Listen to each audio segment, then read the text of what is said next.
Сәлем достар, бүгін сіздермен бірге жасалу жолы ең оңай каркаде сусынын дайындайтын боламыз. Ол үшін 3 литр суымызды қайнатамыз.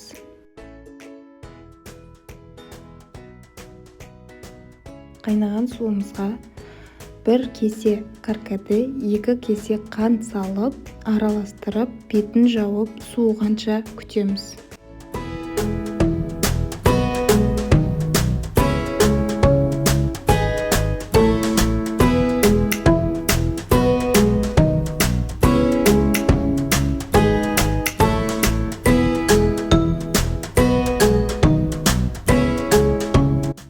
Суыған каркадемізді осылай ситодан өткізе отырып, ыдысымызға құямыз. Үстіне жалбыз және лимон қосамыз. Жалбыз бен лимонды қосу міндетті емес. Қоспай жасай берсеңіздер де болады. Ал мінекей каркадеміз дайын. Егер менің видеом ұнап жатса, комментарий жазып, лайк басып, каналыма тіркелуді ұмытпаңыз.